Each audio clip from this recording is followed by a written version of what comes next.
Bismillahirrahmanirrahim. Assalamualaikum warahmatullahi wabarakatuh. Alhamdulillahirabbil alamin. Hamdan katsiran thayyiban barakan fi kama yuhibbu rabbuna wa yarda.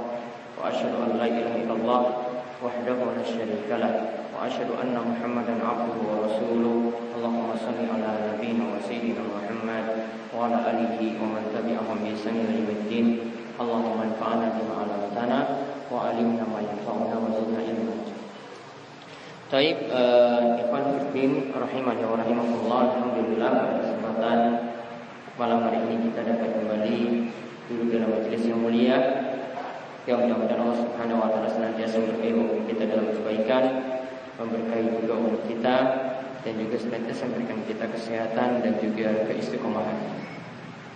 Baik, kali ini kita melanjutkan bahasan Bulughul Maram karya Ibnu Hajar Al-Asqalani, melanjutkan bahasan pada kitab sholat, masih dalam permasalahan sholat jamaah dan imam. Kali ini kita lihat hadis nomor 19 dalam bab ini atau 415 dari kitab Bulughul Maram, yaitu hadis dari Abu Hurairah radhiyallahu anhu yang membicarakan tentang manakah shaf yang paling afdal di dalam sholat berjamaah. Manakah shaf yang paling afdal dalam sholat berjamaah? Yaitu hadisnya dari Abu Hurairah radhiyallahu anhu, ia berkata bahwasanya Rasulullah sallallahu alaihi wasallam itu bersabda, khairu sufufir rijal awwaluha. Shaf yang terbaik bagi laki-laki itu adalah shaf yang pertama. Wa syarruha akhiruha, dan yang paling jelek dari shaf laki-laki tadi itu adalah yang paling belakang. Wa khairu sufufin nisa akhiruha wa syarruha awwaluha, dan shaf wanita yang paling baik itu adalah yang paling belakang. Wa syarruha awwaluha, dan yang paling jelek itu adalah yang paling depan. Hadis ini diriwayatkan oleh Imam Muslim. Ada beberapa faedah yang bisa kita tarik dari pembahasan hadis ini. Yang pertama, yang namanya amalan itu bisa bertingkat-tingkat keutamaannya. Yang namanya amalan bisa bertingkat-tingkat keutamaannya. Jadi bukan, tidak mesti, atau bukan hanya dalam satu level. Jadi ada amalan yang lebih tinggi dan ada yang di bawahnya lagi. Dan bisa dilanjutkan pula, begitu pula dengan keadaan orang. Ada orang yang keutamaannya lebih daripada yang lainnya. Ada orang yang keutamaannya lebih daripada yang lainnya.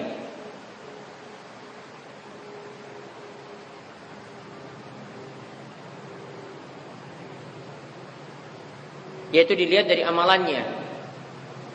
Yaitu dilihat dari amalannya. Dan pernyataan ini terakhir tadi ini membantah pemahaman dari kalangan Murji'ah, Khawarij dan Mu'tazilah yang mengatakan iman itu tidak bertingkat-tingkat. Ini pemahaman keliru. Ya, kalau kita katakan tadi ada yang di saf depan ini lebih utama daripada saf di belakangnya, berarti menunjukkan bahwasanya iman juga termasuk di sini bertingkat-tingkat, tidak dalam satu level.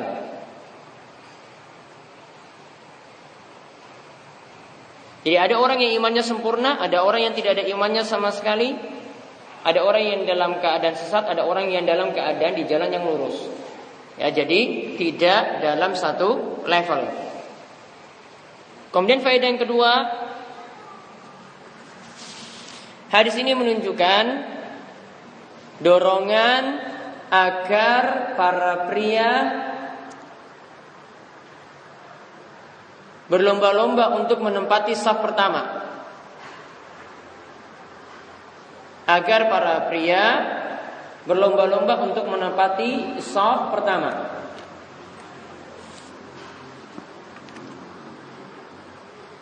Karena dalam hadis tadi dikatakan khairu sufufir rijal awwaluha. Sebaik-baiknya shaf bagi pria itu adalah shaf paling depan. Kalau ditunjukkan demikian berarti kita diperintahkan untuk berlomba-lomba dalam kebaikan seperti itu.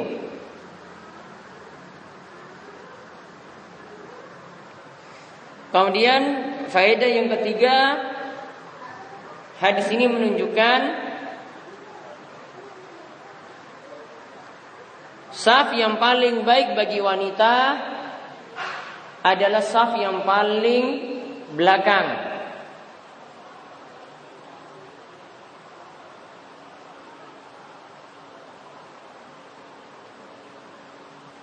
Ini dengan catatan ya, diberi catatan dengan catatan shafnya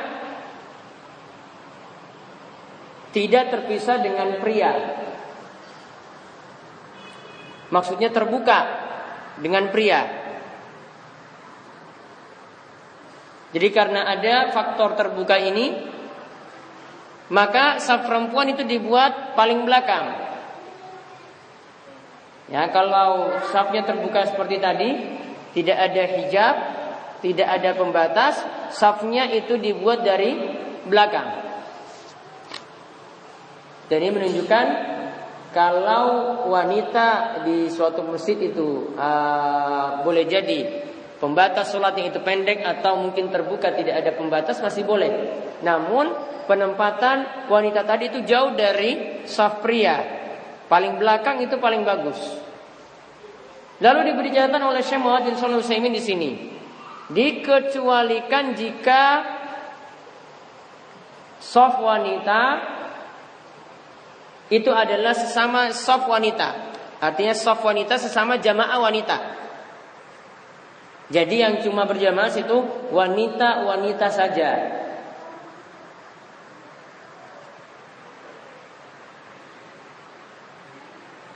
Atau shaf wanita terpisah dengan shaf pria. Misal sudah tertutup hijab atau berada di ruangan tersendiri. Maka kata Syekh Muhammad bin Shalih Al-Utsaimin, beliau katakan fa zahir anna khairaha awwaluha. Tetap shaf yang lebih baik tadi bagi wanita adalah shaf yang paling pertama.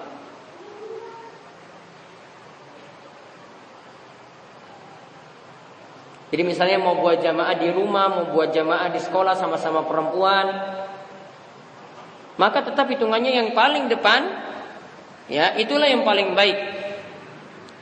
Ini kembali kepada keumuman hadis.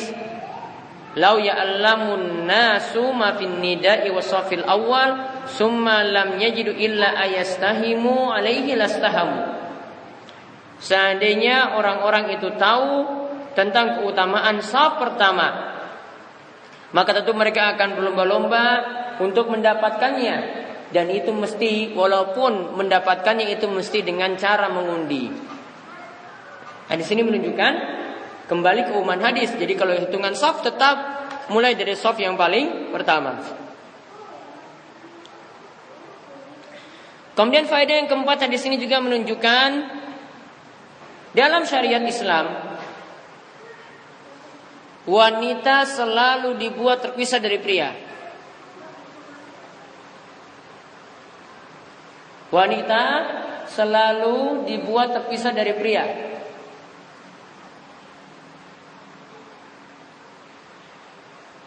Dan dalam beberapa syariat seperti itu. Contoh misalnya dalam masalah shaf di sini. Contoh yang lainnya ketika bubar dari jamaah, wanita-wanita itu dipersilakan oleh Nabi SAW lebih dahulu bubar. Tujuannya apa? Biar tidak campur baur antara pria dan wanita ketika itu. Kemudian faedah yang lainnya lagi,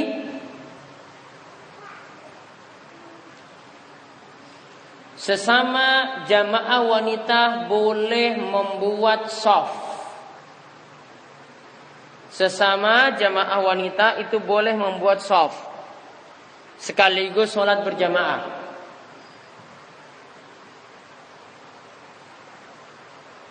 Karena ada sebagian yang punya keyakinan kalau sholat misalnya satu masjid seperti ini ada jamaah pria, ada yang mungkin masih punya keyakinan, wanita yang masih punya keyakinan sudah sholat sendiri-sendiri saja di belakang, tidak usah ikut jamaah pria, sehingga tidak ikut jamaah. Atau mungkin mereka ketika itu mau sholat, ya sesama jamaah wanita juga maunya sholat sendiri-sendiri.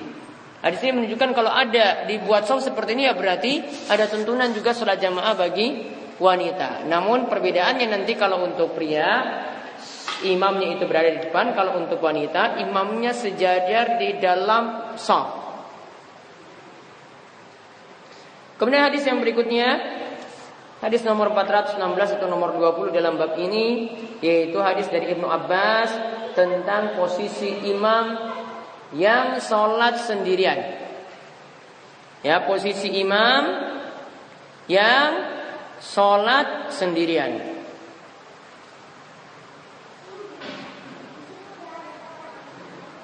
Yaitu hadisnya dari Ibnu Abbas radhiyallahu anhuma. Hadisnya dari Ibnu Abbas radhiyallahu anhuma, ia berkata, "Sholaitu ma'a Rasulillah sallallahu alaihi wasallam zata lailatin." Aku pernah sholat bersama Rasulullah sallallahu alaihi wasallam pada suatu malam. Faqumtu an yasarihi, maka ketika itu aku berdiri di samping kiri beliau. Saat sholat, dia berdiri di samping kiri Nabi sallallahu alaihi wasallam. Fa akhadha Rasulullah sallallahu alaihi wasallam bi ra'si min wara'i. Kemudian Rasulullah itu mengambilku dengan memegang kepalaku dari belakangnya, dari belakangku. Ini ditarik muter, lalu faja'alani an yamini, lalu dijadikan posisi kanan, yaitu di posisi kanan Nabi sallallahu alaihi wasallam. Hadis ini muttafaqun alaih, diriwayatkan oleh Imam Bukhari dan Muslim.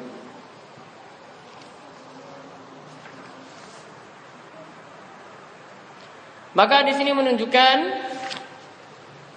beberapa faedah. Yang pertama,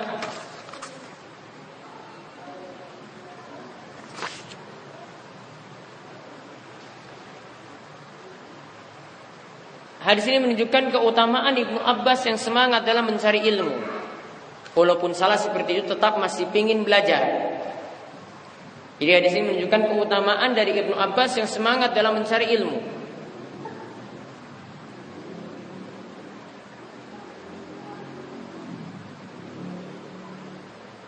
Kemudian yang kedua,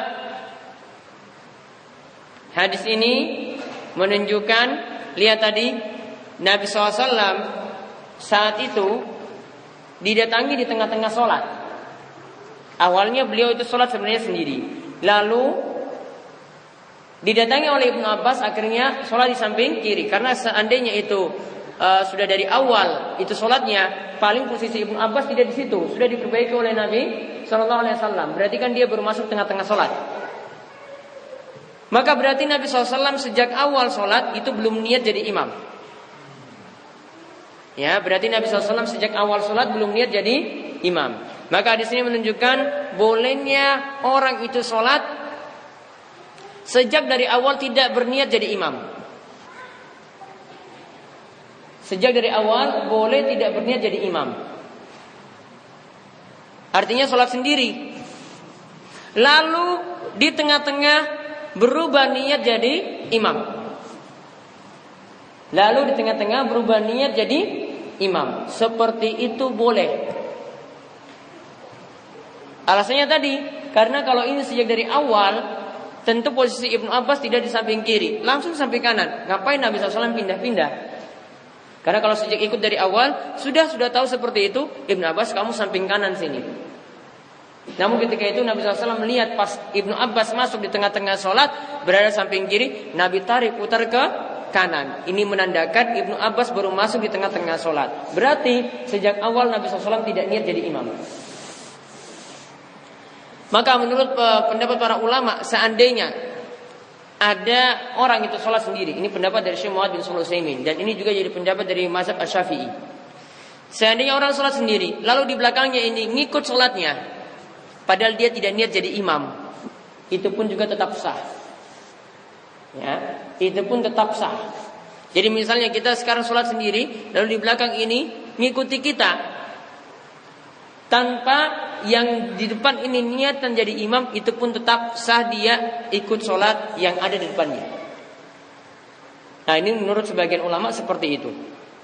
Namun ada yang mempersyaratkan sejak awal tetap harus imam, atau tadi imamnya harus tetap berniat jadi imam, makmumnya jadi makmum, meskipun nanti niatan imam di tengah-tengah.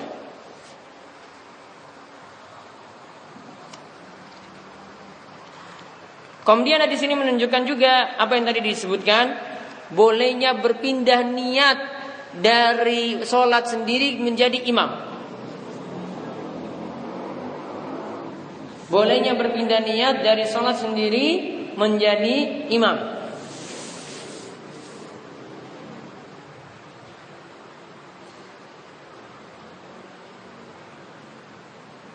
Nah, sekarang masalahnya bagaimana jika ada orang yang datang telat, belum dapat jamaah, dan ada orang yang jadi makmum masbuk, telat juga, namun dia masbuk sudah berjamaah dengan imam yang ada di depan. Nah, Syekh Muhammad bin Shalih Al-Utsaimin ditanya seperti itu, boleh enggak masuk kemudian ngikuti makmum masbuk tadi? Jadi orang yang telat tadi ngikuti makmum masbuk. Maka Syekh Muhammad bin Shalih Al-Utsaimin itu jawab, ya juz. Seperti itu boleh. Namun kata beliau, lakinnal afdal alla yaf'al. Namun baiknya tidak melakukan seperti itu. Artinya kalau masih bisa yang lainnya juga sama-sama telat, bagusnya buat jamaah sendiri. Namun kalau melakukan seperti itu kata beliau, ya juz, boleh, berarti tetap sah. Namun beliau tunjukkan yang lebih bagus tidak dilakukan seperti itu. Artinya membentuk jamaah sendiri lagi itu lebih bagus daripada ikuti yang jadi masbuk.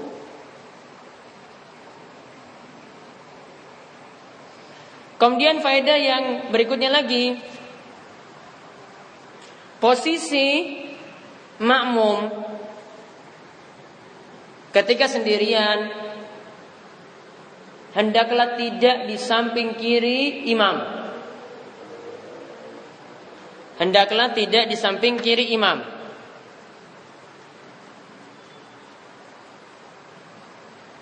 Namun di sebelah kanan imam.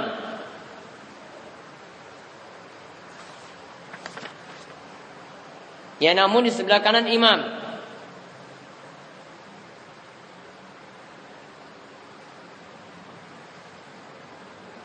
Namun para ulama, kebanyakan ulama menganggap posisi sebelah kanan tadi itu adalah posisi yang sunnah, bukan wajib.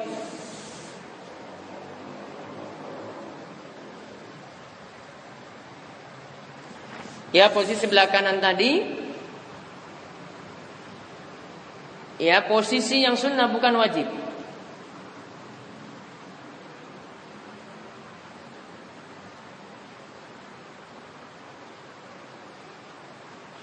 Karena ketika Nabi SAW itu ingatkan Ibnu Abbas, Nabi tidak di akhir sholat tidak katakan jangan ulangi lagi seperti itu. Namun cuma beliau tunjukkan mana yang lebih afdal.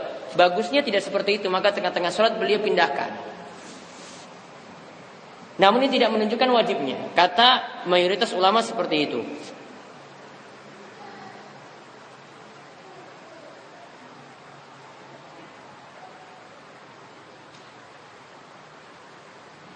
Kemudian faedah yang lainnya lagi, jika ada seorang imam dan satu orang makmum,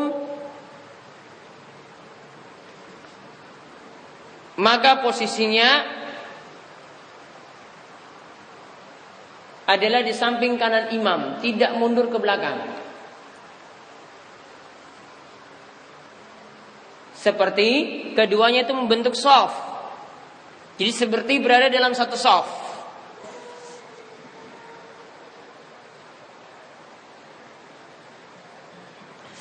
Karena ketika Nabi SAW pindahkan Ibnu Abbas dari kiri ke kanan, di situ tidak dikatakan Ibnu Abbas agak mundur sedikit.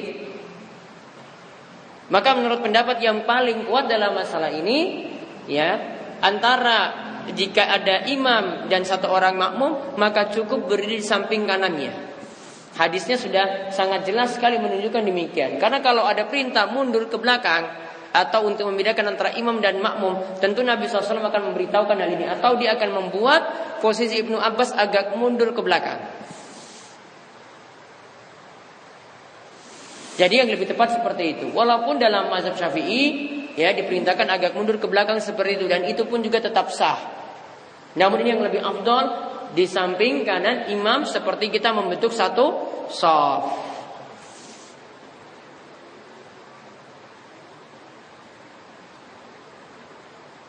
Kemudian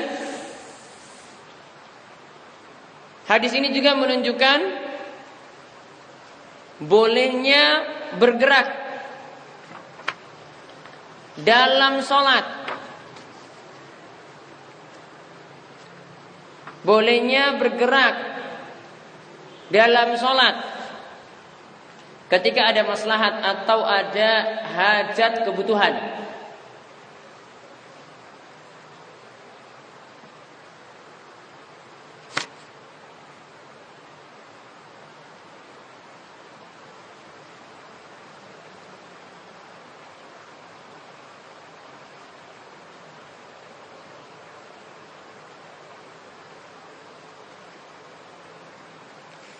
Namun di sini yang kita bahas ini gerakan yang kita bahas tadi, bolehnya bergerak dalam sholat tadi, ini yang di luar gerakan sholat, di luar gerakan ruku, di luar gerakan sujud, di luar gerakan iktidal, di luar gerakan duduk antara dua sujud, di luar gerakan tadi. Intinya di sini para ulama bagi gerakan di luar sholat, gerakan di luar gerakan sholat, gerakan di luar gerakan sholat ada 5 gerakan.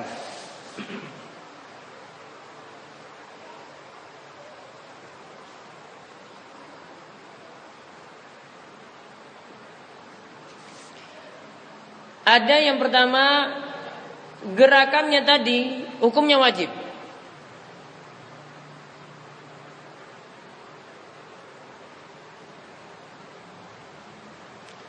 Seperti ini berkaitan dengan syarat sah sholat.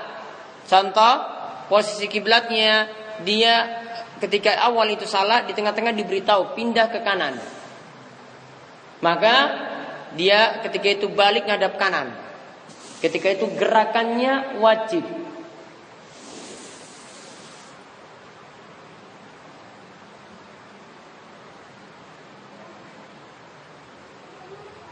Kemudian ada juga yang kedua, gerakan yang sunnah. Ada juga yang kedua, gerakan yang sunnah. Contohnya merapatkan atau meluruskan shaf.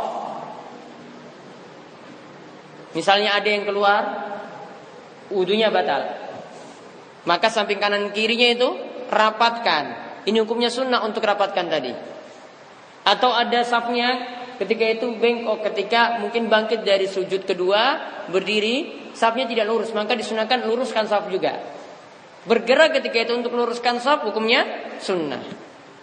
Sama juga halnya ketika lihat di shaf ke depan ada furja, ada sesuatu yang kosong di depan, ada yang pergi dari situ, maka yang di belakang boleh maju 2 langkah ke depan. Ini juga hukumnya sunnah.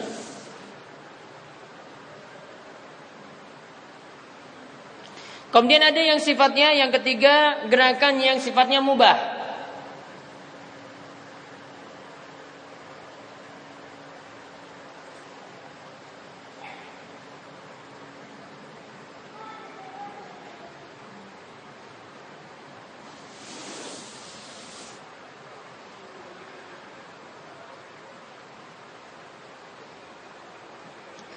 Contoh di sini gerakannya ini di sini dikatakan oleh Syekh Muhammad bin Shalih Al-Utsaimin, gerakannya itu banyak namun dalam keadaan butuh. Atau gerakannya itu sedikit namun dalam keadaan hajat, ada kebutuhan. Tadi gerakannya banyak namun darurat. Ya, tadi yang pertama itu gerakannya banyak namun darurat, atau gerakannya sedikit namun butuh.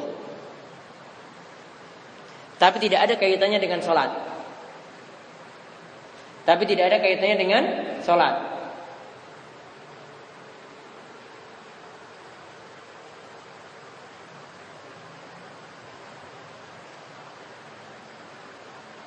Contoh di sini yang disebutkan oleh Syekh Muhammad bin Shalih Al-Utsaimin. Misalnya, ada yang ngetok-ngetok pintu dan kita sholat pas di samping pintu.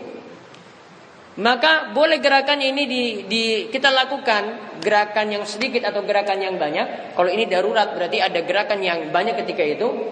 Saat berada di samping pintu kita buka, kemudian sholat dilanjutkan lagi. Ya, ketika ini, ya Syekh Muhammad bin Shalih Al-Utsaimin katakan selama dia ngadap kiblat, sholatnya tetap sah. Karena itu entah itu dalam keadaan darurat atau dalam keadaan butuh. Gerakan seperti itu masih mubah menurut Syekh Muhammad bin Shalih Al-Utsaimin.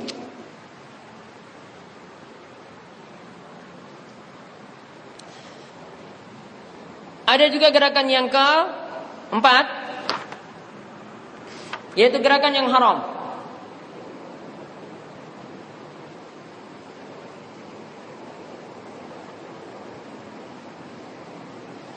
Gerakan yang haram ini gerakannya banyak, berturut-turut, bukan dalam keadaan darurat atau butuh.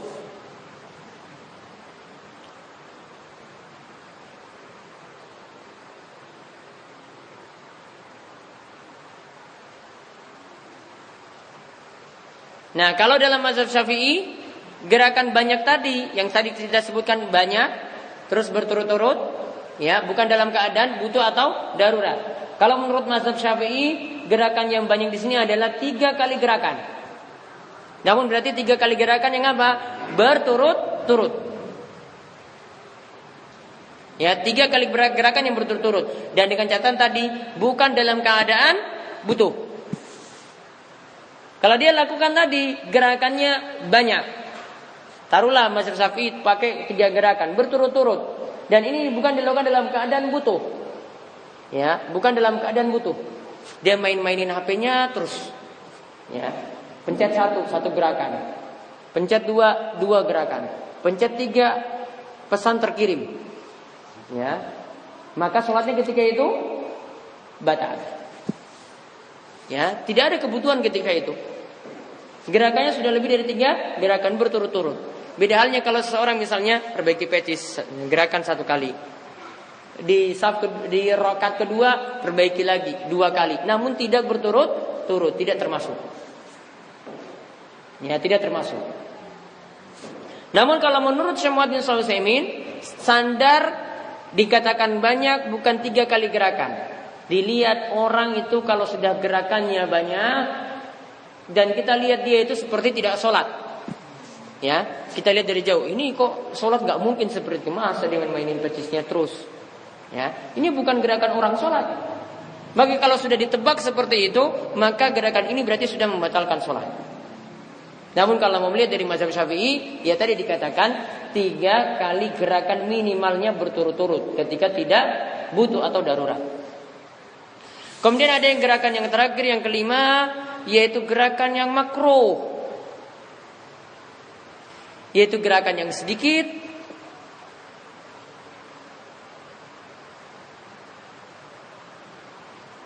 ya, gerakan yang sedikit dan tidak juga dalam keadaan butuh. Gerakan yang sedikit dan tidak dalam keadaan butuh.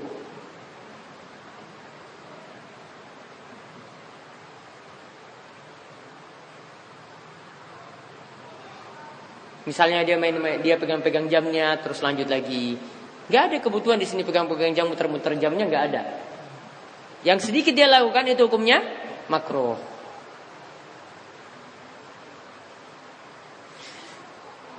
Nah, itu tadi 5 gerakan tadi. Kemudian faedah yang lainnya lagi, bolehnya bermakmum dengan anak kecil. Ibnu Abbas ketika itu masih kecil.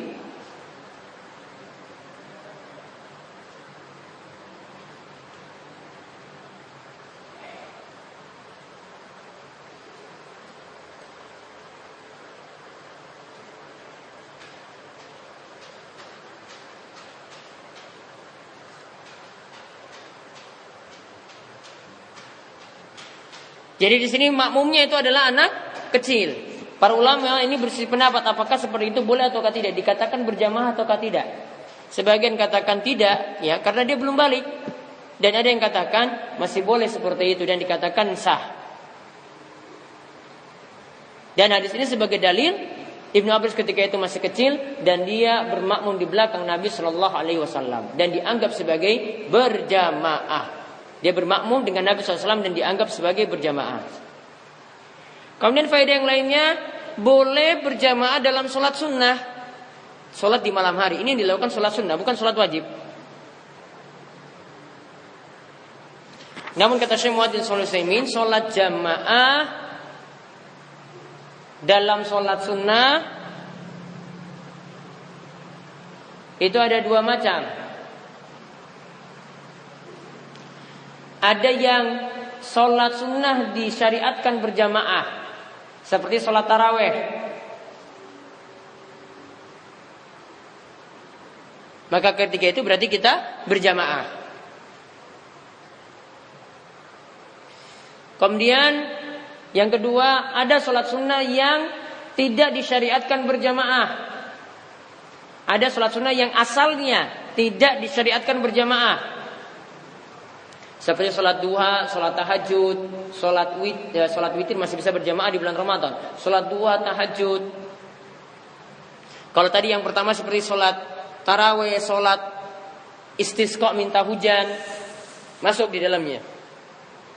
Namun kalau yang kedua ini dibolehkan seperti yang Nabi lakukan, namun tidak dijadikan rutinitas.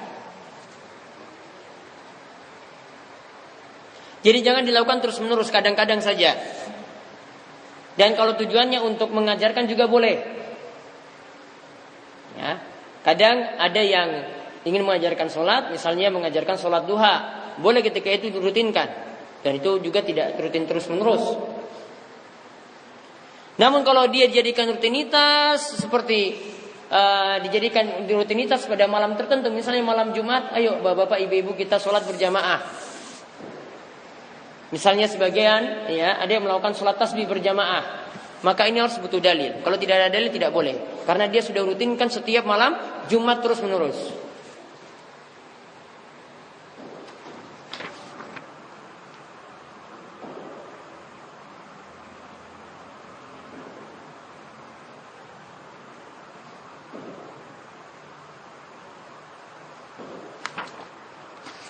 Nah, itu yang jadi pembahasan terakhir kita ya dalam pertemuan hari ini. Ya, sampai pada faedah yang terakhir tadi.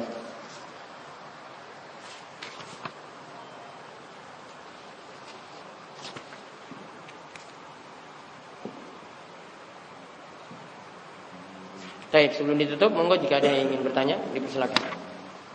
Ya.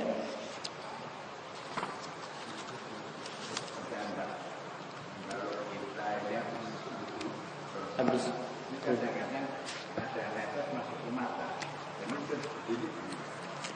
Ya, bisa jadi hukumnya itu sunnah ya karena ada kebutuhan. Ya, atau boleh minimalnya, tidak sampai makruh karena ada kebutuhan ketika itu. Jadi kalau gerakan yang ada kebutuhan, minimal itu boleh. Ya, tidak terlarang sama sekali. Ada lagi?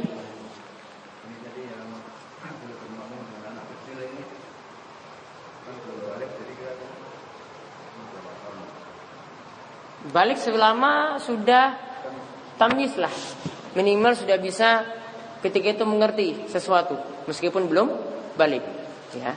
Kalau sangat-sangat kecil ya enggak ya.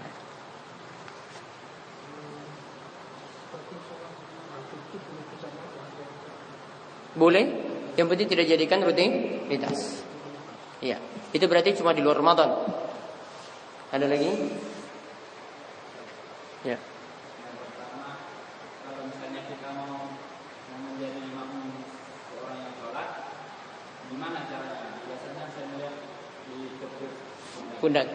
Pundaknya.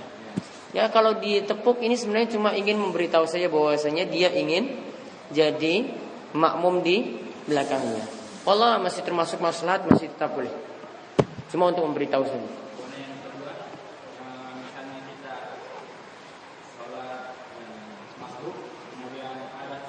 Kita sholat masbuk. Kita masbuk berarti, ya. Terus? Ada sutra orang di depan kita. Kemudian orang itu pindah. Orang itu pergi, ya. Terus? Sampai misalnya jarak berapa perkiraan jarak kita bisa melangkah ke depan. Tayyib. Kalau gerakannya itu banyak, ya, gerakannya itu banyak tadi pakai aturan tadi, gerakannya itu banyak, baiknya tidak berpindah dari tempat tadi. Jadi tetap sholat, misalnya kita berada di saf ketiga di situ, orangnya di depan kita asalnya di saf kedua, ya, kalau kita pindah, kita butuh 1, 2, 3, 4 sampai 5 langkah untuk sampai ke dinding sini untuk dijadikan sutra. Maka baiknya tetap di tempat. Namun kalau gerakannya cuma 1 langkah saja, ada 2 langkah, boleh maju ke depan untuk cari sutra ketika itu. Yang penting gerakannya tadi tidak seperti orang lihat, itu seperti orang jalan, ya. Jadi cuma 1 atau 2 langkah itu masih dianggap wajar. Ada lagi?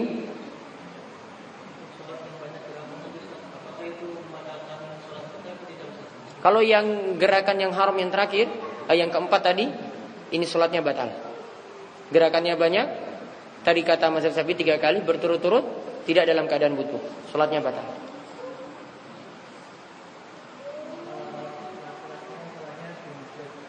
Laki-laki sholat masjid.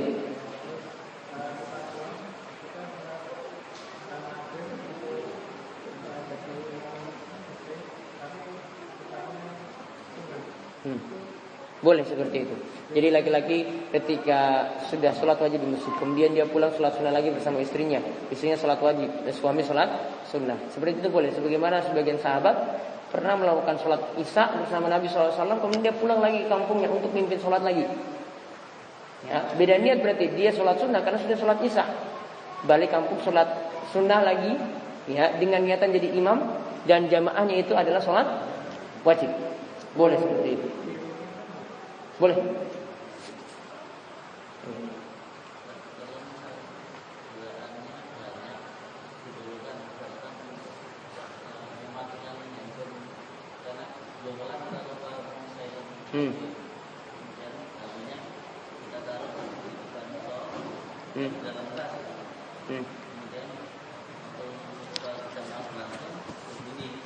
Ya.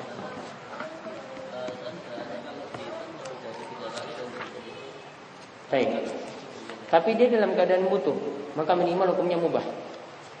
Ya, kalau gerakannya itu dalam keadaan butuh tadi, kalau dalam keadaan butuh atau darurat, baik banyak ataupun sedikit tadi, maka sifatnya itu adalah mubah. Ya, namun kadang bisa menjadi wajib jika suaranya itu sampai mengganggu, maka ketika kita langsung dimatikan. Nah, itu nggak bisa. Kalau ini kan gerakannya sedikit. Ya, ya batal ya begitu. Itu sudah gerakannya sudah tidak seperti sholat lagi, nggak boleh. Kalau masih di kantong sini, kan cuma dipencet saya gini saya sudah mati. Itu boleh. Nah, itu saja yang bisa kita sampaikan untuk pertemuan kali ini, mudah-mudahan bermanfaat. Ya, subhanallahumma bihamdika, asyhadu an la ilaha illa anta, astaghfiruka wa atubu ilaik. Assalamualaikum warahmatullahi wabarakatuh. Bismillahirrahmanirrahim. Assalamualaikum warahmatullahi wabarakatuh. Alhamdulillahirabbil alamin, hamdan katsiran thayyiban barakan fi, kama yuhibbu rabbuna wa yarda. Wa asyhadu an la ilaha illallah wahdahu la syarika lah, wa asyhadu anna Muhammadan abduhu wa rasuluh. Allahumma shalli ala nabiyyina wa sayyidina Muhammad wa ala alihi wa man tabi'ahum bi ihsan ila yaumiddin. Allahumma anfa'na bima 'allamtana wa 'allimna ma yanfa'una wa zidna ilma. Allahumma aslih lana dinana allati wa ismatu amrina, wa aslih dunyaya allati fiha ma'ashuna, wa aslih akhiratana allati fiha ma'aduna, waj'alil hayata ziyadatan lana fi kulli khair, waj'alil mauta rahatan lana min kulli syarr. Alhamdulillah, para jamaah sekalian yang semoga selalu dirahmati oleh Allah Subhanahu wa taala. Kita bersyukur kepada Allah atas nikmat yang telah Allah anugerahkan kepada kita sekalian, sehingga pada kesempatan malam hari ini seperti biasa selepas sholat maghrib kita kembali melanjutkan pembahasan kita dari kitab Bulughul Maram karya Ibnu Hajar Al-Asqalani. Kita masih berada dalam kitab sholat, dalam bab sholat jamaah dan tentang masalah imam. Terakhir yang kita bahas adalah posisi makmum ketika makmum sendirian bersama imam. yaitu sebagaimana diterangkan dalam hadis 20 atau hadis nomor 416, hadis dari Ibnu Abbas radhiyallahu anhuma. Ia katakan bahwasanya Ibnu Abbas tadi itu pernah sholat bersama Rasulullah SAW pada suatu malam. Kemudian ketika itu Ibnu Abbas sholat di samping kiri Nabi Sallallahu Alaihi Wasallam. Kemudian Rasulullah SAW itu menariknya dari belakang dengan tangan beliau, ya, memegang kepala beliau, memegang kepala dari Ibnu Abbas dan dipindahkan ke sebelah kanan. Maka dalil yang kita bahas kemarin ini menunjukkan bahwasanya kalau orang sholat sendirian maka dia berada di samping kanan imam. Kemudian hadis yang berikutnya, hadis 21 atau hadis nomor 417 dari sahabat Anas radhiyallahu anhu tentang posisi makmum ketika jamaahnya itu lebih daripada satu. Posisi makmum jika jumlah makmum itu lebih daripada satu. Yaitu hadisnya dari Anas radhiyallahu anhu, ia mengatakan, "Shalla Rasulullah SAW faqumtu wa yatimun khalfahu wa ummu Sulaim khalfana." Muttafaqun alaihi wal lafdhu lil Bukhari. Anas mengatakan Rasulullah SAW pernah sholat, maka ketika itu aku, yaitu Anas, wa yatim, dan ada seorang anak yatim berdiri di belakang beliau. Wa ummu Sulaim khalfana, sedangkan Ummu Sulaim ini ibu dari Anas bin Malik, itu berada di belakang kami. Jadi yang salat di belakang Rasulullah SAW itu ada Anas bersama dengan anak yatim. Kemudian di belakangnya lagi itu adalah saf perempuan cuma satu orang, yaitu Ummu Sulaim di sini. Hadis ini diriwayatkan oleh Imam Bukhari dan Muslim dan lafaznya adalah lafaz Bukhari. Maka hadis ini menunjukkan faedah yang pertama, jika makmum lebih daripada satu, maka hendaklah posisi makmum di belakang imam. Maka hendaklah posisi makmum di belakang imam.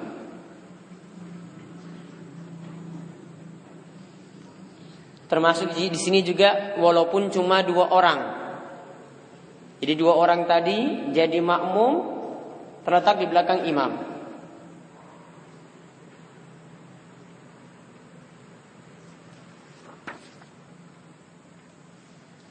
Walaupun ada riwayat yang menyebutkan pernah sholat itu terjadi di samping kanan kiri Nabi SAW itu ada sahabat. Namun ada beberapa alasan hadis tersebut itu tidak digunakan. Kalau jamaahnya itu cuma 2 orang, tidak terletak di samping kanan kiri. Ada yang berpendapat bahwasanya hadis tersebut mansukh, dihapus. Dan yang dipermasalahkan di situ oleh Nabi SAW adalah ketika itu sholatnya yang dilakukan itu dengan tatbik, yaitu dia tidak pegang lututnya, namun tangannya turun ke bawah. Tangannya tidak pegang lutut.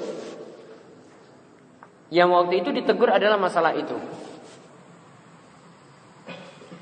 Kemudian ada juga yang menyebut ketika itu dilakukan oleh Ibnu Mas'ud, sholat di samping kanan dan kiri.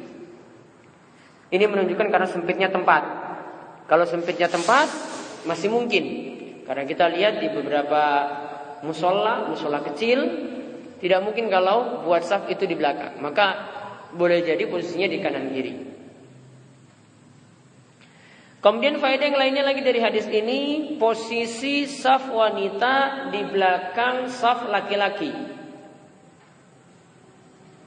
Jadi saf wanita itu berdiri di belakang saf laki-laki. Meskipun wanita itu seorang diri. Meskipun wanita itu seorang diri. Meskipun pula itu adalah istrinya. Walaupun itu istrinya, tetap juga letaknya di belakang. Jangan dia berpendapat bahwa wah saya kan sudah sah dengan suami saya, tetap juga posisinya di belakang, karena hadis yang kita bicarakan tadi tentang safnya dari Ummu Sulaim tadi, hadisnya sifatnya umum. Ada perkataan dari Ibnu Rushd,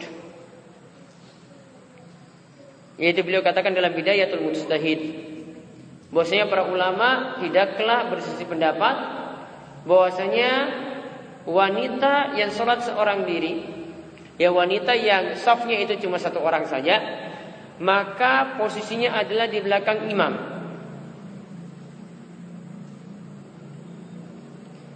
Kalau di situ ada jamaah laki-laki, kata Ibnu Rushd, kalau satu orang maka nanti di samping kanan imam. Kemudian kalau ada tambah lagi di situ jamaah perempuan, maka terletak di belakang imam. Di belakang sini terserah mau di belakangnya sebelah kanan atau sebelah kiri atau di belakangnya persis, tidak diatur di sini. Yang jelas letaknya itu adalah di belakang. Kemudian hadis ini juga menunjukkan, tadi disebutkan anak yatim. Ingat, para ulama itu jelaskan kalau yang dimaksud dengan anak yatim itu adalah man mata abuhu walam yablugh. Ingat pengertian ini baik-baik. Yatim, terserah kita sebutnya yatim piatu atau yatim saja. Ini istilah yang sama dalam istilah orang Arab. Yatim itu adalah anak yang ditinggal mati oleh bapaknya, oleh abu, oleh bapaknya. Ingat ya bapaknya, karena bapaknya nanggung nafkah. Kalau ibunya meninggal dunia, masih ada penanggung nafkah, yaitu bapaknya. Jadi dikatakan di sini yang ditinggal mati oleh bapaknya, dan ketika itu walamnya belum, dan ketika itu belum balik. Ya, dan ketika itu belum balik. Berarti kalau sudah balik, ditinggal mati orang tua, tidak lagi disebut yatim. Dalam hadis dikatakan tadi, anak sholat bersama siapa tadi? Anak yatim. Berarti anak yatimnya itu belum balik. Ya, berarti di sini yang bentuk shaf ada Rasulullah SAW di depan. Kemudian Anas dengan anak yatim di belakang. Baru di belakangnya lagi ada Ummu Sulaim, ibu dari Anas bin Malik. Ya, ibu dari Anas bin Malik, di mana ibunya ini nikah lagi setelah dulu. Ya, suaminya itu namanya Malik, bapaknya Anas, dia menikah lagi dengan Abu Talha. Ya, dia menikah lagi dengan Abu Talha, yang nanti punya anak.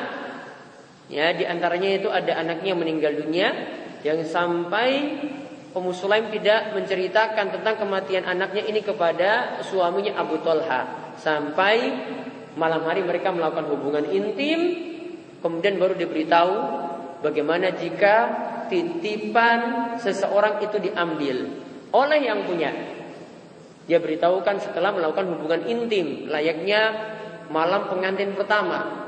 Baru dia beritahu kepada suaminya, gimana kalau ada orang yang nitip barang kemudian ambil lagi barang tersebut. Ya sudah, ambil saja.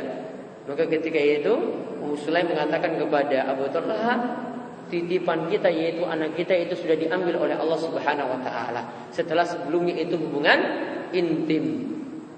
Maka ketika pagi hari Abu Talha itu lapor pada Nabi SAW, ini istriku kok keterlaluan sekali. Dia tidak memberitahukan anaknya yang meninggal dunia, sudah dikubur itu tidak diberitahukan kepada suaminya. Sampai terjadilah hubungan intim. Maka Rasulullah SAW itu tanya di pagi harinya, tadi malam kalian melakukan hubungan intim apakah seperti malam pertama? Iya. Kemudian Rasulullah SAW itu doakan, mudah-mudahan malam kalian itu diberkahi. Dan akhirnya lahir dari anak tersebut, anak tersebut itu lahir, diberkahi anak. Dan dari anak tadi itu dilahirkan, dari anak tersebut itu punya keturunan lagi yang 8 orang itu semuanya hafiz Al-Quran, hafal Al-Quran. Satu meninggal diganti dengan 8 orang yang hafiz Al-Quran. Nah, kita kembali tadi anak yatim sholat bersama Anas. Apakah di sini posisi anak yatim di sini dianggap seperti orang yang melakukan sholat jamaah juga? Artinya terhitung. Artinya anak yang masih kecil ini apakah terhitung melakukan sholat jamaah juga? Sama seperti misalnya mungkin ada seseorang yang jadi imam, dia sholat cuma dengan anak kecil saja, belum balik. Apakah anak kecil ini dengan adanya dia bisa dianggap seperti orang yang melakukan jamaah? Para ulama berselisih pendapat. Jadi ada para ulama yang menganggap anak-anak kecil kalau ikut jamaah itu tidak dianggap sebagai bagian dari jamaah. Artinya tadi, seandainya Anas tadi sholat bersama anak yatim, maka anak yatimnya tidak dianggap. Berarti yang sholat jamaah itu cuma Rasulullah dan Anas bin Malik. Sama juga berarti kalau ada anak kecil yang turut serta pada sholat bapaknya misalnya, ya, bapak dan anaknya itu sholat, anaknya belum balik. Maka sebagian ulama nyatakan anak ini tidak jadikan bapaknya itu lakukan sholat jamaah, tetap dia lakukan sholat seorang diri. Nah, ini pendapat dari sebagian kecil ulama. Namun pendapat yang lebih tepat dalam masalah ini, dalil ini sebagai pendukung bahwasanya anak kecil jika ikut sholat jamaah dianggap juga masuk dalam bagian jamaah. Sekali lagi, anak kecil kalau turut serta dalam sholat jamaah dianggap sebagai bagian dari jamaah walaupun belum balik. Ya, walaupun belum balik ketika itu. Karena dalam sholatnya Anas dan anak yatim tadi masih tetap teranggap. Ya, anak yatim tadi itu masih tetap teranggap. Maka inilah yang jadi dalil dari pendapat jumhur atau mayoritas ulama, anak kecil kalau turut serta dalam sholat jamaah masih tetap dianggap sebagai bagian dari jamaah. Berarti kembali ke kasus tadi, misalnya ada bapak dan anak itu sholat, maka sudah dianggap sebagai jamaah. Bapaknya jadi imam, anaknya jadi makmum, walaupun belum balik sudah dianggap sebagai jamaah. Alasannya selain hadis ini tadi, juga kemarin kita pernah lihat hadis Amr bin Salamah, yang dimana ketika dia umur 6 atau 7 tahun dia memimpin sholat. Ya, sudah kita lewati ya. Ada anak kecil yang 6 atau 7 tahun dia memimpin sholat karena dia yang lebih paham Al-Quran daripada yang lainnya. Dia ditunjuk jadi imam sholat dan ketika itu umurnya baru 6 atau 7 tahun. Ini masalah imam saja dianggap loh.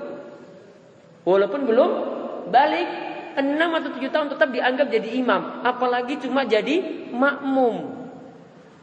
Posisi imam itu lebih tinggi daripada posisi makmum. Maka kalau anak kecil itu boleh jadi imam, maka berarti juga anak kecil juga masih dianggap bagian dari jamaah ketika itu.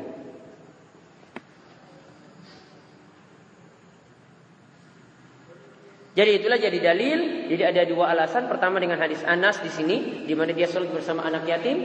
Yang kemudian yang kedua hadis yang sudah kita bahas sebelumnya, yaitu hadis dari Amr bin Salamah, yang dimana ketika itu dia mengimami kaumnya dan saat itu dia belum balik, masih umur 6 atau 7 tahun sudah memimpin sholat berjamaah karena dia yang lebih paham atau lebih banyak hafalan Al-Qur'annya.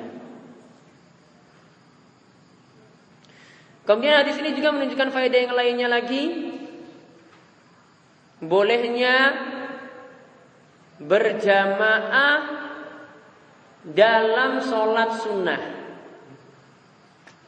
Bolehnya berjamaah dalam sholat sunnah.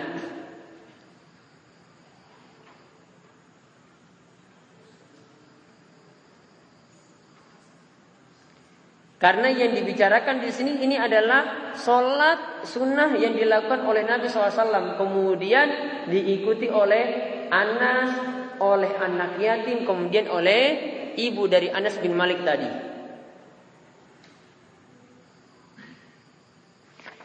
Kemudian di sini juga jadi faedah, terdapat faedah pula.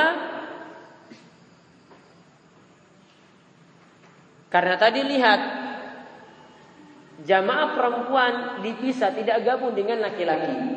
Walaupun dia sholat seorang diri di belakang, ya dia sholat seorang diri di belakang, dia tidak digabung dengan Anas tadi yang jadi anaknya di depan.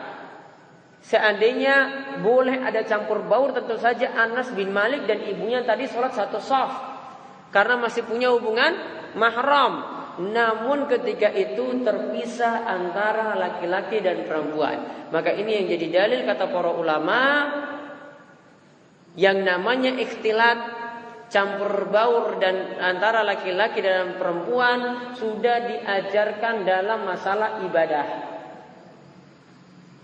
Ya, yang namanya larangan campur baur antara laki-laki dan perempuan sudah diajarkan dalam hal ibadah.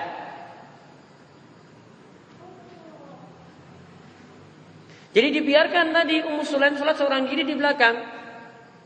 Seandainya kita mau menaruh kasihan, ya, kasihan dia seorang diri di belakang, kenapa tidak maju ke depan sholat bersama Anas dan anak yatim tadi? Anak yatim masih kecil. Anas juga itu adalah anaknya dari Ummu Sulaim. Kenapa tidak sholat di situ?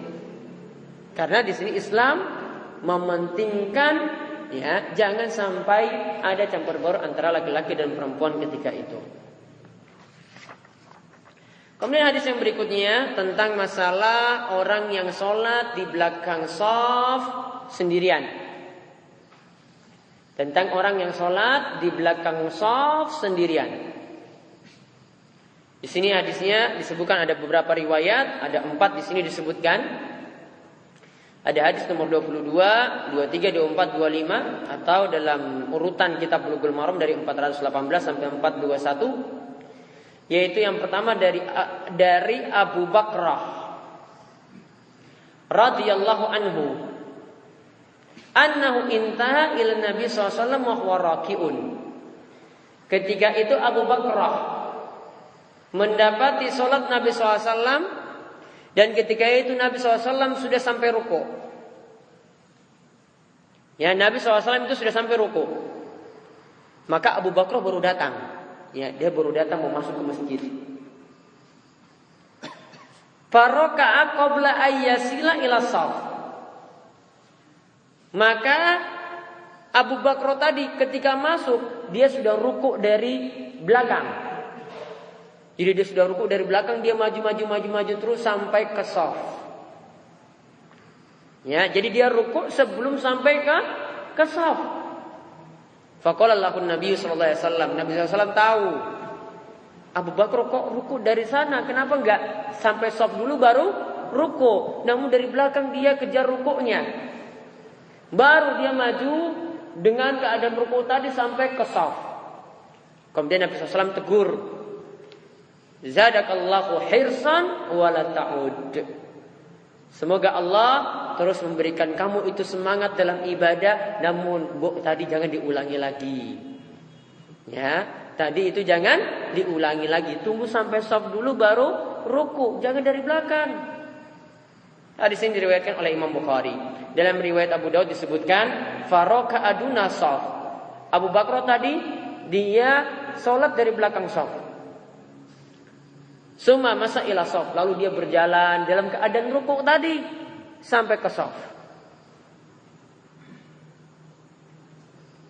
Riwayat lagi yang membicarakan tentang masalah ini dari Wabisa bin Ma'bad radhiyallahu anhu, bahwasanya Rasulullah sallallahu alaihi wasallam ra'a rajulan yusolli khalfas shaffi wahdahu. Rasulullah sallallahu alaihi wasallam itu pernah lihat seseorang yang sholat di belakang shaf seorang diri. Jadi ini shaf sudah ada, orang ini sholat di belakang seorang diri. Fa'amarahu ayyu'idas sholat. Kemudian Nabi SAW memerintahkan supaya orang itu mengulangi sholatnya. Hadis ini dikatakan riwayat Ahmad, Abu Daud, Tirmidzi dan Imam Tirmidzi menghasankannya. Washahahu Ibnu Hibban, dan Ibnu Hibban mensahihkan hadis ini.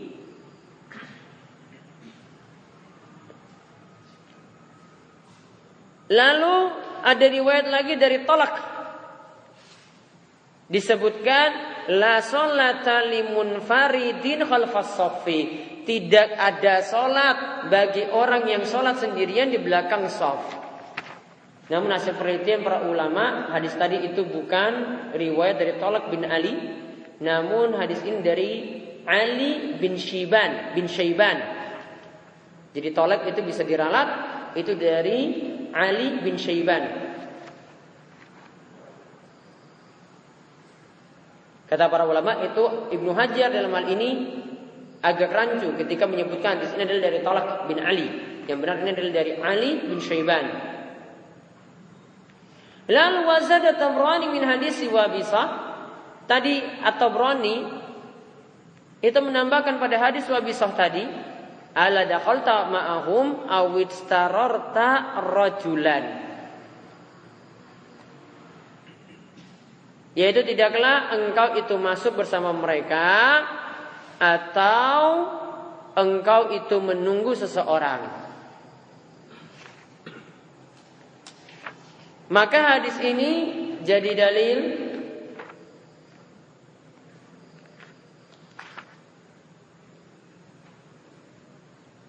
yang pertama,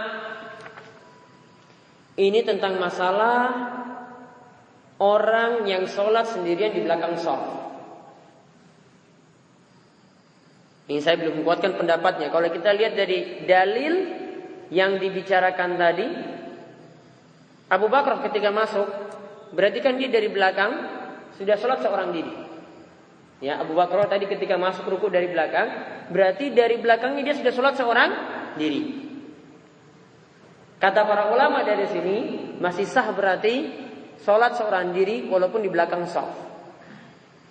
Sedangkan dalam riwayat yang berikutnya, lihat tadi dari Wabisah bin Ma'bad,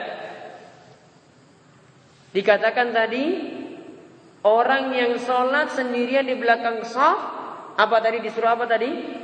Disuruh ulang. Ya, hendaklah sholatnya disuruh ulang. Maka ada ulama yang berpendapat sholat di belakang shaf seorang diri, sholatnya itu batal. Dan ada ulama yang mengatakan tidak sampai batal. Ini pendapat dari kebanyakan ulama karena berdalil dengan hadis Abu Bakrah. Namun yang lebih tepat dalam masalah ini dirinci.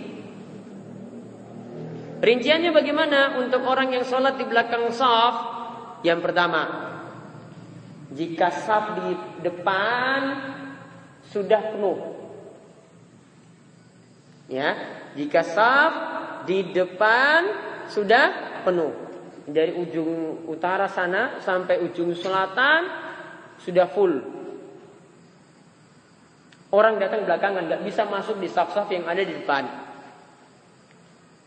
maka ketika itu dia sholat meskipun sendirian di belakang shaf, sah.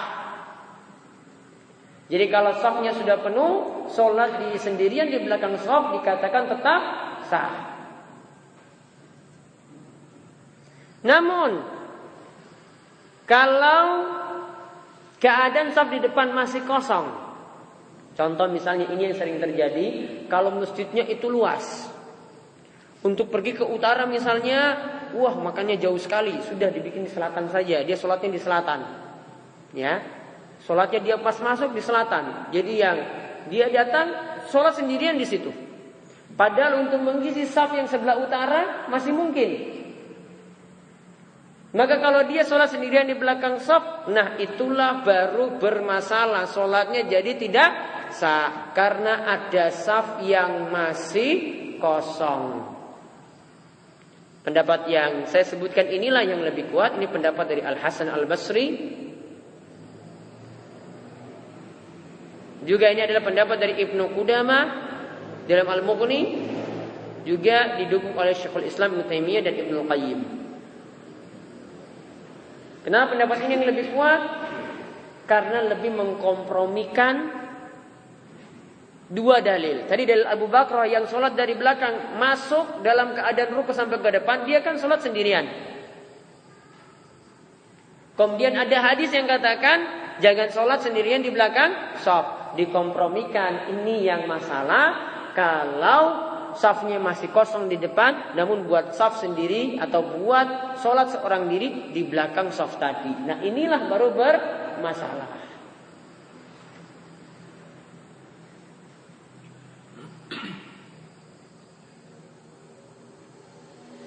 Kemudian kenapa itu juga masih dikatakan sah? Kalau saf sudah penuh, baru dia buat sholat seorang diri di belakang saf, kok dikatakan sudah sah? Ingat kaidah, la wajiba ma'al ajazi. Tidak ada kewajiban ketika tidak mampu. Dia tidak mampu lagi isi saf yang di depan.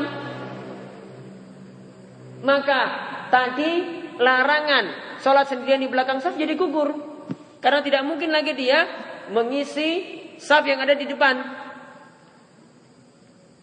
Maka kewajibannya tadi atau larangan tadi untuk sholat sendirian di belakang saf jadi gugur. Kenapa? Saf yang di depan tidak mungkin lagi diisi.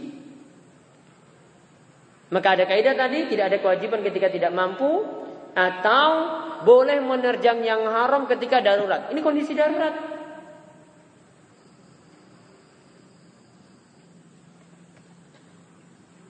Kemudian juga karena Allah katakan fattaqullaha mastata'tum, bertakwalah kepada Allah semampu kalian. Maka dia mampunya seperti itu, tidak bisa lagi isi di saf depan, maka dia sholat di belakang seorang diri. Begitu juga Allah katakan la yukallifullahu nafsan illa wus'aha. Allah itu tidak membebani yang pada perkara yang manusia itu tidak bisa memikulnya.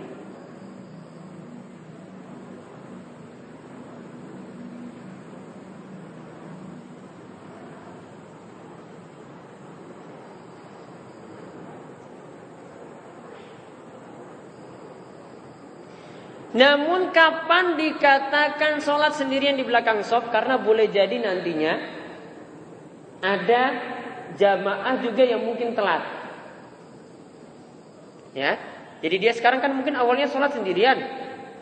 Namun kan nanti beberapa waktu lagi nanti ada jamaah yang masuk.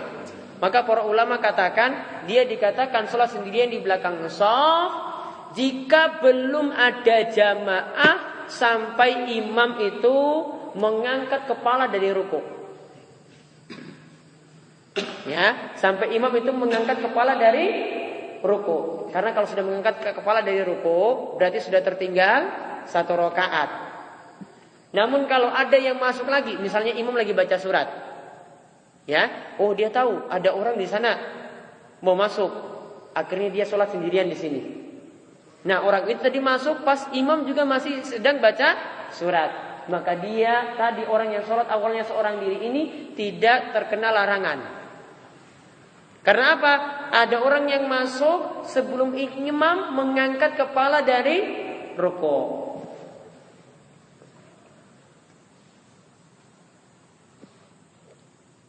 Maka kalau ada jamaah yang masuk berarti dia tidak sholat sendirian pada rakaat tersebut.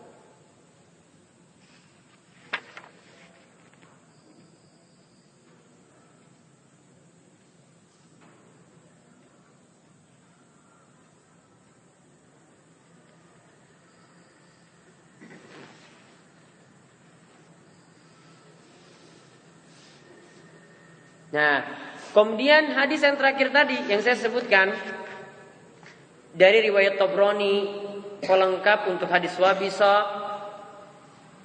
Janganlah engkau masuk bersama mereka atau tidak, hendaklah engkau tarik seseorang. Itstarorta rajulan. Engkau tarik seseorang dari saf depan, tarik ke belakang supaya engkau tidak sholat seorang diri. Ada hadis yang menyebutkan demikian. Nah, tentang hadis ini perlu dipahami hadis tadi yang terakhir, hadis Wabisah yang terakhir itu adalah hadis yang dhaif.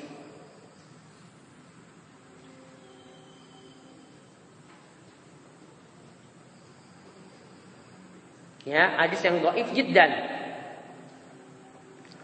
Berarti hadis yang memerintahkan tarik orang yang ada di depan, tarik ke belakang supaya temani dia, jangan sampai sholat seorang diri, ini berarti tidak boleh dilakukan.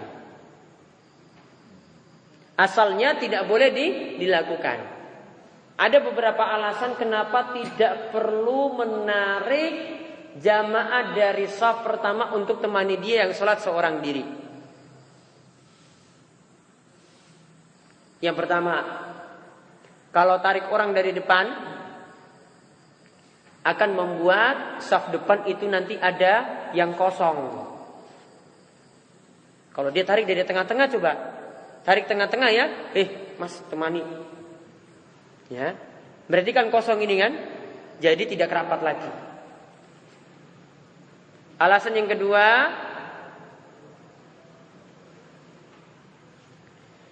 mengganggu orang yang sedang sholat, di tengah-tengah sholat ditarik. Gak punya salah apa-apa loh, ya. Tiba-tiba ditarik, temani dia di belakang. Ganggu orang juga. Kemudian yang ketiga,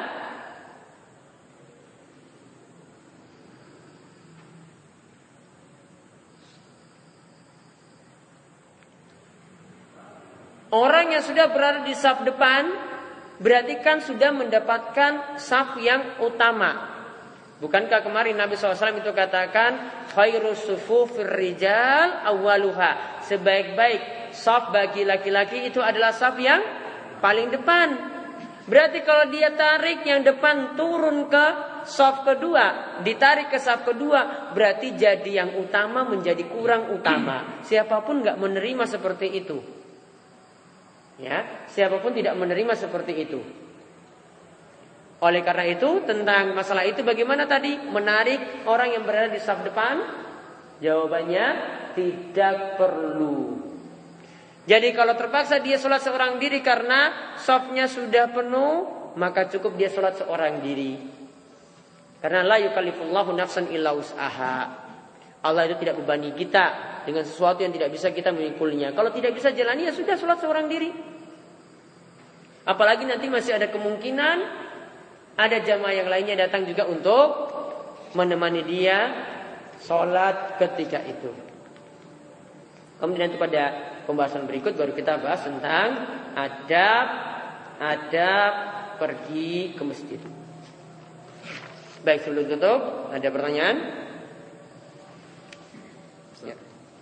Untuk kaum wanita, baik yang sudah bersuami atau yang belum, mana yang lebih terkontrol? Apakah mereka mengikuti jamaah di masjid yang dekat rumah, atau menunggu suaminya pulang ke rumah kembali dari jamaah utama, atau mereka berjamaah di rumah? Sholat seorang diri di rumah bagi wanita lebih utama daripada pergi ke masjid. Namun kalau pergi ke masjid, dia ingin pergi ke masjid, jangan dihalang-halangi. Namun kalau memilih antara masjid atau rumah, sholat wanita lebih utama di rumah. Sebagaimana banyak riwayat yang mendukung hal itu. Ada lagi?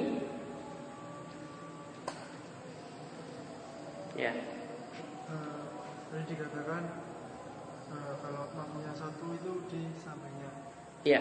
Itu sampingnya persis atau agak belakang? Nah, sebagaimana diterangkan kemarin, yang dilakukan oleh Ibnu Abbas, dia itu ditarik ke samping kanan. Maka kalau dikatakan samping kanan persis, tidak agak mundur ke belakang. Karena kalau dikatakan agak mundur ke belakang, harus ada keterangan juga dari Ibnu Abbas ketika itu. Dia tidak mengatakan harus mundur sedikit ke belakang. Namun menurut ulama Syafi'iyah, ditarik agak sedikit mundur ke belakang supaya membedakan dengan posisi imam. Namun Allah pendapat yang ini lebih kuat. Itu kalau sejajar itu berarti rapat nggak? Iya, rapat. Dia buat seperti soft. Terakhir ada. Tadi ada jamaah yang datang belakangan, rukuk di belakang. Abu Bakrah ya. Nah, rukuk dari belakang, kemudian jalan mendekati ke sok. Itu berarti dia nggak membaca surat Al-Fatihah. Iya. Itu jadi dalil kalau dapat rukuk dapat 1 rakaat. Maka orang yang dapat rukuk walaupun tidak dapat Al-Fatihah, dia sudah dapat 1 rakaat. Al-Fatihahnya ditanggung imam. Makanya kenapa Abu Bakar itu kok sampai dari belakang itu ingin dapat rukuk? Itu tujuannya, biar dapat 1 rakaat. Namun perbuatan ini keliru. Jalan dari belakang itu sambil rukuk, cukup sampai sini baru rukuk, sudah. Itu semangatnya untuk dapat 1 rakaat. Ya, semangatnya untuk dapat 1 rakaat seperti itu. Ada lagi terakhir? Bagaimana hukumnya kalau misalnya suami itu di rumah menemani istrinya di belakangnya, suami di depan, jadi di rumahnya. apakah itu dianggap suami ini juga sudah sholat berjamaah? Sudah. Dianggap sudah sholat berjamaah. Di rumah pun? Iya. Namun yang dituntut bagi laki-laki, sebagaimana yang kita bahas untuk sholat jamaah di sini, sholat jamaah di masjid. Untuk laki-lakinya. Namun seandainya misalnya dia sudah sholat jamaah di masjid, laki-lakinya kemudian pulang lagi, mau sholat lagi temani istrinya, boleh. Nanti jadi hitungan sunnah untuk suami. Demikian yang kita bahas, mudah-mudahan bermanfaat. Subhanakallahumma bihamdika, asyhadu an la ilaha illa anta, astaghfiruka wa atubu ilaik. Assalamualaikum warahmatullahi wabarakatuh.